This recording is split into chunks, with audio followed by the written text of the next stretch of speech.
নমস্কার, বিদেশের দিন যাপনে সবাইকে স্বাগত জানাই। আশা করি আপনারা সবাই সুস্থ আছেন। মিসিসাগা শহরে সেলিব্রেশন স্কোয়ার জায়গাটা কেমন এবং তার সঙ্গে ক্যাম্পিং করার জন্য কি কি আমাদের কিনতে হলো, এই সব নিয়ে আজকের আমার ভিডিও। চলুন তাহলে শুরু করি। স্কুল খোলার আর এক সপ্তাহ বাকি। 2 মাস পর বাচ্চা বড় সবারই স্কুল একসঙ্গে সেপ্টেম্বরের প্রথম সপ্তাহে খুলবে। এখন আমরা সেলিব্রেশন স্কোয়ারে মুভি নাইটে যাচ্ছি। লিফটে করে নামার সময় ভিতরে এই নোটিশটাতে চোখ পড়লো। মিসিসাগা শহরে ওয়াইল্ড লাইফ ফিডিং একটা ক্রিমিনাল অফেন্সের মধ্যে পড়ে। রাস্তার কাঠবেড়ালি, পায়রা বা জলের হাঁস এদের খাবার দিলে ওদের খাবার খোঁজার অভ্যেসটা খারাপ হয়ে যায়। ওদের কাছ থেকে অনেক রকম সংক্রমণও হতে পারে। আরো অনেক কারণের জন্য এই নিষেধাজ্ঞা। যে দেশে যেমন নিয়ম। আমরা শুনেছিলাম এটা, আজ দেখলাম নোটিশও দিয়ে দিয়েছে। এখন বলি মুভি নাইটটা কি। মুভি নাইট বলতে সেলিব্রেশন স্কোয়ারে বসে সিনেমা দেখা। সেলিব্রেশন স্কোয়ার কিন্তু কোনো হলের নাম নয়, এটা মিসিসাগা শহরের সাংস্কৃতিক কেন্দ্র বলা যেতে পারে। বড় মাঠের মাঝে স্টেজ করা, যেখানে গরমকাল জুড়ে নানা দেশের অনুষ্ঠান চলে। এই গরমকালেই প্রতি সপ্তাহে নির্দিষ্ট দিন করে করে এখানে খোলা আকাশের নিচে সন্ধেবেলা থেকে মুভি চলে। বিশাল মাঠের দুপাশে 2টো স্ক্রিন লাগানো, সাউন্ডটাও যথেষ্ট জোরালো, এসে বসে পড়লেই হলো। আমরা জানেন প্রথম ভাবতাম এত জোরে সাউন্ড, চারপাশের বাড়িগুলোর হয়তো অসুবিধা হয়। তবে 1-2 দিন লাগোয়া রাস্তা দিয়ে যাওয়ার সময় সিনেমা চলা সত্ত্বেও কিছুই শুনতে পাইনি।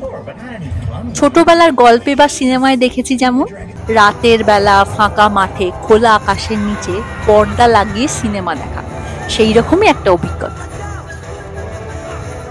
রাতের ডিনারটা সঙ্গে করেই এনেছিলাম, দেখতে দেখতে খাওয়াও হবে, এইরকমই প্ল্যান হয়েছিল। স্কুল খোলার আগে এবারের মতো শেষ মুভি নাইটের স্পেশাল প্ল্যান। বাচ্চারা তো এতেই খুশি, আমারটাও তাই। মিসিসাগা শহরের ওয়েবসাইটে মুভি ডিটেলস সবই পাওয়া যায়, কোন দিন কখন কি মুভি। ইনফ্যাক্ট সেলিব্রেশন স্কোয়ারে সারা গরমকাল জুড়ে কিছু না কিছু অনুষ্ঠান চলে, তার সব ডিটেলসই mississauga.ca থেকে পাওয়া যায়। এই গরমের মতো আজই শেষ মুভি নাইট, আবার সামনের গরমে মাঠটাতে আজ একটু বেশি লোকের সমাগম। তাই কেউ কেউ ফোল্ডিং চেয়ার নিয়ে আসেন বা ম্যাট এনে চাদর গায়ে শুয়ে শুয়ে সিনেমা দেখতে ভালোবাসেন। নরম অ্যাস্ট্রোটার বিছানো থাকায় এমনিও বসে পড়া যায়। সিনেমা শেষ, সবকিছু গুছিয়ে নিয়েই এবার ওয়ালমার্ট যাব। 2 দিন বাদেই তো আমাদের ক্যাম্পিং এর প্ল্যান। কানাডায় আসার পর থেকে এই প্রথমবার আমরা ক্যাম্পিং এ যাব। ক্যাম্পিং এর টেন্ট, চেয়ার, লাইট, আরো কয়েকটা এসেন্সিয়াল আইটেম কিনতেই হবে। রাতের খাবারও শেষ, ওয়ালমার্টে যাব, ওখান থেকে জিনিসগুলো তুলে নিয়েই বাড়ি চলে যাওয়া। এখন 9:45 মতো বাজে। এই শহরের বেশিরভাগ গ্রসারি স্টোরসই 9টার মধ্যে বন্ধ হয়ে গেলেও ওয়ালমার্টটা 11টা পর্যন্তই খোলা থাকে। এখন চারপাশে দেখুন মেলা ভাঙার ভিড়ের মতো লাগছে। হাঁটতে হাঁটতে 2-3 মিনিটেই ওয়ালমার্টে এসে গেলাম। টার্প কি কাজে লাগে? টার্প নিতে টেন্টের তলায় মাটির উপরে আগে টার্প থাকতে হয়। ও, ক্যাম্পগ্রাউন্ডটা যদি উঁচু নিচু হয় তাতে ক্যাম্পের মানে টেন্টের তলাটা ছিঁড়ে যেতে পারে। আচ্ছা, সেই জন্য টার্প দিতে হয়। ও কই ওগুলো? ও এখানে দেখো আবার হেভি ডিউটি, মিডিয়াম ডিউটি কি সব আছে লেখা। হ্যাঁ, আশা করা যায় হেভি ডিউটি গুলো মোটা হবে। হ্যাঁ, হেভি ডিউটি গুলো মোটা, কিন্তু টেন্টের সাইজ অনুযায়ী নিতে হবে। ও আচ্ছা, দেখো দেখে নাও। আমাদেরটা মনে আছে কত সাইজের? টেন্ট আমাদের আছেই, তাই তাপটা নিয়ে নেওয়া হলো। এরপর এলাম আইস বক্সের কাছে। মাছ মাংস নিতে গেলে আইস বক্স খুবই দরকারি জিনিস। বরফ দিয়ে সবকিছু নিয়ে নিলে ফ্রিজারের মতো কাজ করে। প্লাস্টিকের তো হয়, এয়ার টাইট, তাই না? ওইটার মতোই আর কি। হ্যাঁ, দুটো লেয়ারের প্লাস্টিক ছিল না, নিমো আমাদের কেনা হয়নি ওটা এখনো। এই মসকিউটো রিপেলেন্টটা নেওয়া হয়নি। জঙ্গলের মশার কামড় থেকে বাঁচার জন্য মসকিউটো রিপেলেন্ট মেশিন পাওয়া যায়। আমরা মসকিউটো রিপেলেন্ট ক্রিমটা নিলাম। যে কোনো জঙ্গলে গেলে লাইট তো লাগবেই, আমরা এখান থেকে ব্যাটারি দেয়া হ্যাঙ্গিং একটা লাইট নিয়ে নিলাম। আগামীকাল বিকালে বারবিকিউ সামগ্রী কিনতে বন্ধুদের সঙ্গে বেরোনো আছে। আমাদের ক্যাম্পিং এর জন্য টাটকা পমফ্রেট, চিংড়ি, মাংস ওই দিনই নেব। আজকের মতো কেনাকাটা শেষ, এবার বাড়ি ফেরার পালা। খুব রোদ ঝলমলে দিন বুঝলেন আজ। বিকাল হতেই আমরা দুই ফ্যামিলি বেরিয়ে পড়েছি। নিমো আর আয়ান্স দুজনে প্ল্যান করে আজ একসঙ্গে বসলো আমাদের গাড়িতে। ওদের দুজনের এটাই প্রথম ক্যাম্পিং, তো প্রচন্ড এক্সাইটেড হয়ে আছে। এই দোকানটার নাম ফ্রেশ প্যালেস সুপার মার্কেট।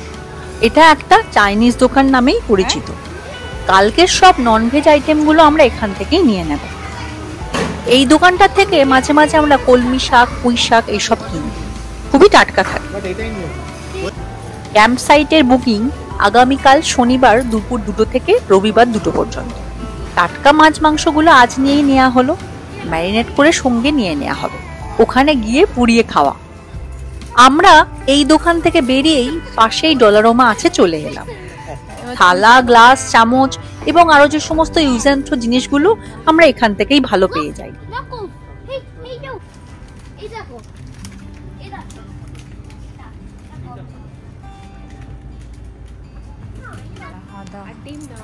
ডিম, জুস, বিস্কিট। নিমো সিট বেল্ট লাগিয়ে নিয়েছো? আয়ান সিট বেল্ট লাগিয়ে নিয়েছো? এবার গ্রসারি লিস্ট নিয়ে ফুড বেসিক অভিযান। ফুড বেসিক হচ্ছে মিসিসাগা শহরের আর একটা পপুলার গ্রসারি স্টোর।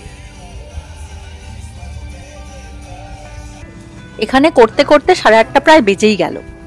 ফুড বেসিকে কিনতে কিনতে ম্যারিনেশনের তন্দুরি মশলার কথা মনে পড়লো সবার। ওটা তো ভুলেই গেছিলাম। কাল সকালেই সব তল্পিতল্পা প্যাক করে নিয়ে জঙ্গল অভিযান। কালকের জন্য কোনো কেনাকাটা ফেলে রাখা হবে না। তাছাড়া মাছ মাংস আজ থেকে ম্যারিনেট করে রাখলে কাজটাও কিছুটা এগিয়ে যাবে। তন্দুরি মশলাটা বাড়ির কাছের ডিক্সি বাজার নামে একটা বাংলাদেশি দোকান আছে, ওখান থেকেই নিয়ে নেওয়া হবে। আশা করি ওখানে পেয়ে যাব। চলো চলো।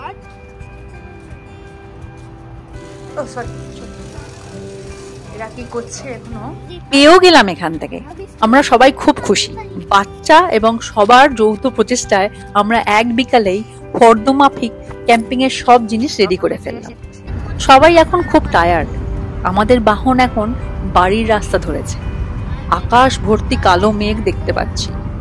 আজ রাতে আবার বৃষ্টি হবারও কথা। সবাই শুধু প্রে করছি, হলে হোক বাবা, যেন অল্প হয়। কাল তো রোদ্দুর আছে দেখাচ্ছে। ক্যাম্প সাইটটা যেন দুপুরের মধ্যে শুকিয়ে যায়। জানি না কাল কি ওয়েট করে আছে আমাদের জন্য। আজকের মতো তাহলে এখানেই শেষ করলাম। আপনারা সবাই খুব ভালো থাকবেন।